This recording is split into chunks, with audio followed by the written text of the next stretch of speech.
This is Devotionables, brief devotions for busy people.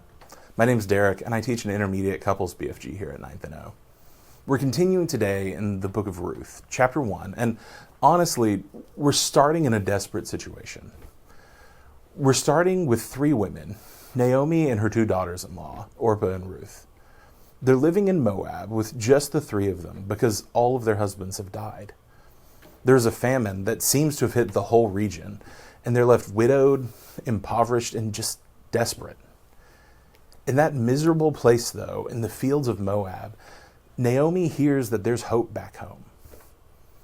Naomi had fled to Moab from Bethlehem, and she hears that the famine has ended there. There's food again in the house of bread. So she rises up and takes her daughters-in-law with her to head back to Bethlehem in Judah.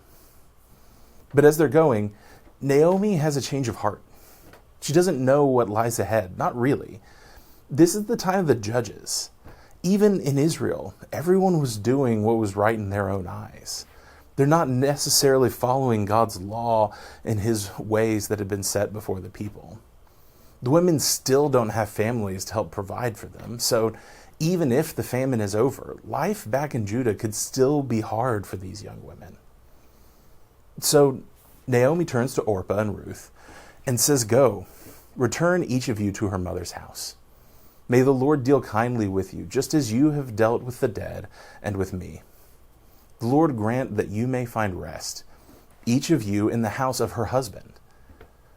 Naomi is saying to them, "Listen, you don't owe me anything.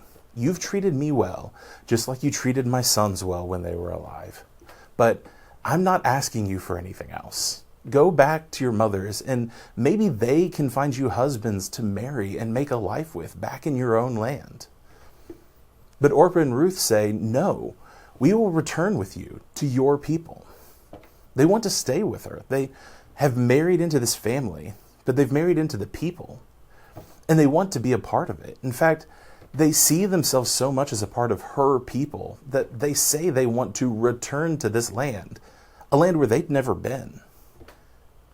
But Naomi insists. She says, "Turn back, my daughters. Why will you go with me? Have I yet sons in my womb that they may become your husbands?"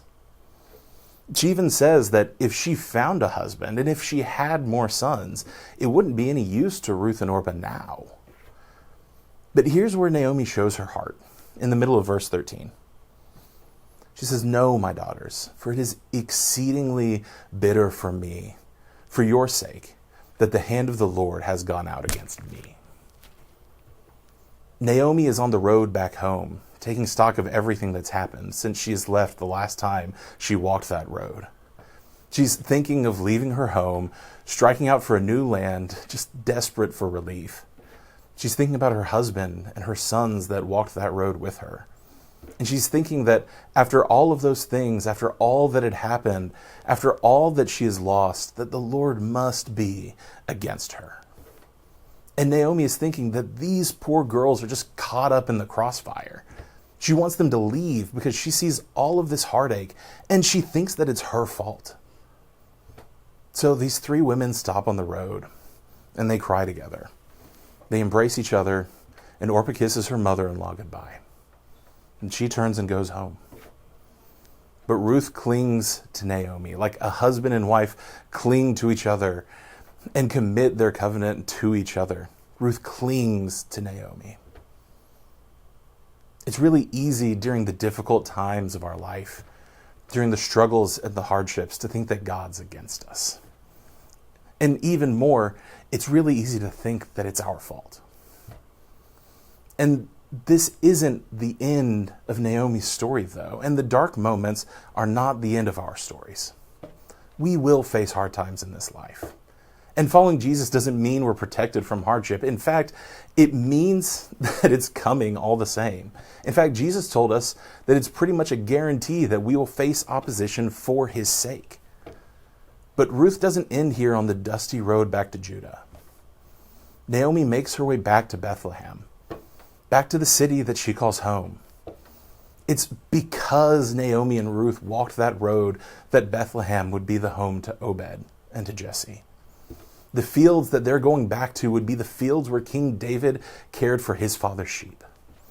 And because of Naomi and Ruth's faithfulness, it's in Bethlehem, the city of David, where Christ the Lord would be born. Our dark, desperate times on the road are not a sign that God is against us.